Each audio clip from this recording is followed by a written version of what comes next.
Get them back to their native countries where they belong.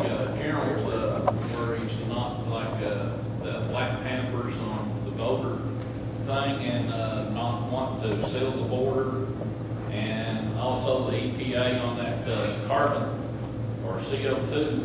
Why the Congress has the power of the purse, unless if they step out of line, why not cut their funds? Well, and I would submit to you that the power of the purse not only works on health care, but could also work on the EPA in regard to carbon emissions and CO2.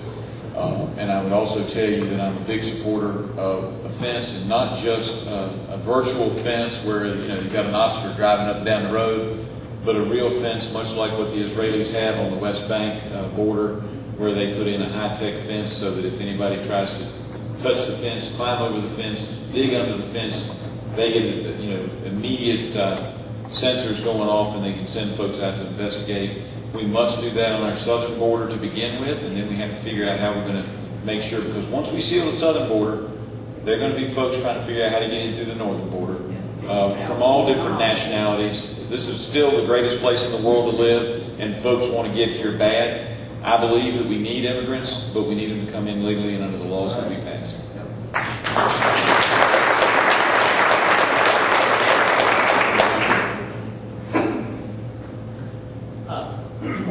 One of the problems that I have always seen with Congress right now is that you get a bill that goes in, and you've got 20 people who sign on for the bill that approve of this bill or sponsor the bill.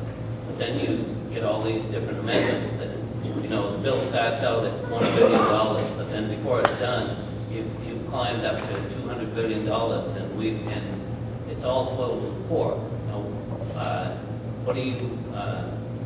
What's your take on that? I guess, where do you see that going? I mean, well, one, we shouldn't be adding poor, but there's actually an easy solution. We've been doing it in Virginia for years.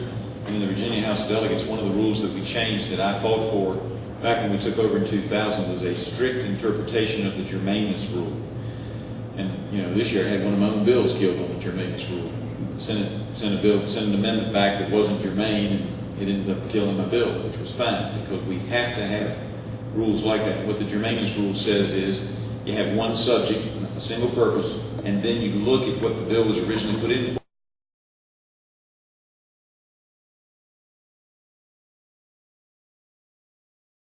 I would start that fight in Congress, but they're very entrenched with their rules, and I'm not going to tell you it's going to be easy, but there is an easy solution to it.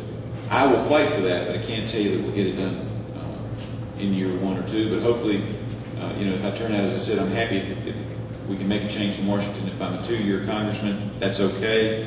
And so hopefully, if I can at least lay out some ground rules, somebody, whether it be myself or somebody else, will take up the baton and fight for that, because I really think that's important for the United States, because I think a lot of things that happen in this country happen not because people want it, but because somebody slides it into a bill, and just because there's one stone in the apple pie, do you vote against the apple pie? And that's the problem that many congressmen have. And if it violates the Constitution, the answer might be yes, but we have to start getting it down where you're just voting on the apple pie and not a stone that somebody slipped into that pie. Like Constitution Day. Yeah.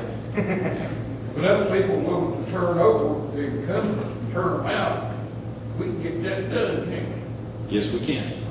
Now, I've got a couple more questions. I do need to get home because I'm actually in charge of my youngest tonight, and I want to get home before he goes to bed. The babysitter's taking care of it. Yes, ma'am. Hi. Thank you for agreeing to be here tonight. Oh, glad to be here. I'm going to speak as a mother. I know Yes. you have young children. I have a young child. As many people here have children and grandchildren. At some point, the next generation will inherit the country. I would like to hear what your strategy is for ensuring that they receive a country, a government that's in a better position than what we have today. The question was, and I think you could hear, the question was, as a mother of young children, what can I do to make sure that when we hand over, this generation hands off to the next generation, that they receive a country that's either better or equal to what we received when we took over? And the answer is, I think we have to get the federal debt under control. There's lots of other things. Lots of other things, but that has got to be number one. the debt is going up so fast, it is absolutely ridiculous, and we're not going to survive with the country that we know as long as we have that debt. Follow-up question, and I don't want to leave anybody out, but I do have to run at some point. Yes. So do you have a formulated strategy for that, or do you just see the problem and then think, oh, we'll deal with the solution once they get elected? It's so complex that the answer is yes to both. The question was, do you have a formulated plan? Or are you just saying this is the problem, we'll work on it? The answer is yes to both. Yes, I have a formulated plan. I do think that we can cut money from certain agencies, such as the EPA, the health care bill we can cut. That's some of the debt that I see coming down the road. We cut that money off. Yes, there are some things that are relatively new that have occurred in the last 18 to 24 months. Notice that overlaps with a Republican president, and maybe even in the last 5 or 6 years, which would overlap with the Republican Congress, that I think we can say, okay, this is one we can cut back immediately. I think there are other things that are so entrenched that it's going to take a while to figure out where they are and where to cut. So the answer is yes to both. I have a plan on several things, and I'm going to be looking at the problem consistently to see where we can cut. Yes, ma'am. You've been waiting and you've been waiting. Let's end it with those three if everybody agrees. If somebody wants to grab me in the hallway, I'm happy to do that. But yes, ma'am. My name is Patty Reeves, and I live in Chilhowie. Yes, ma'am. My question is, as a single citizen, am I worthy of your time? And the reason I ask this, with all due respect to you, Mr. Carrico, I have been fighting a battle in Smith County for 2 years now. The gentleman who said this county is corrupt, that's true. I've had my constitutional rights, my Virginia rights, my humanitarian rights denied by the judicial system in Smith County. My children are being abused. I've written to 8 of my state representatives and have only heard from 3 of them. Mr. Boucher being one of them, who continuously told me to contact Mr. Carrico, who I sent over the 2 years several letters with no response. So I'd just like to know, as a single citizen, am I worthy of your time? If I send you something, are you willing to contact me back about my concerns? Ma'am, I would have to tell you the answer to that would be is that I would certainly hope that we would contact you back. Sometimes things slip through the cracks, but I would tell you that I would do my best. That being said, the legislative branch and the judicial branch are different. If you're having a problem with the judicial branch, I could write you back, but I can tell you now what I would say. I said earlier we might agree on some things and disagree on some things, but I'll tell you where I stand. I would have to tell you that you'd have to take that up through the judicial branch.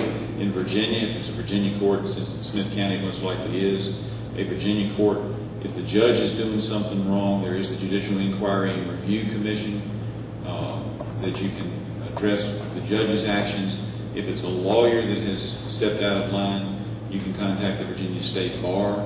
There are ways to do that, but the legislative branch of government has to try to be careful and not step into the judicial branch. So I would hope that we would let you know that, but it is sometimes difficult when it's not the area that you're elected to do to get into that. Yes, ma'am. My name is Patty Turner, and I'm from Abingdon. Yes, ma'am. I belong to the Two Great Patriots. We started a group, and it's gaining a lot of momentum. A lot of us really believe that this is our chance to get some real representation and get rid of voucher.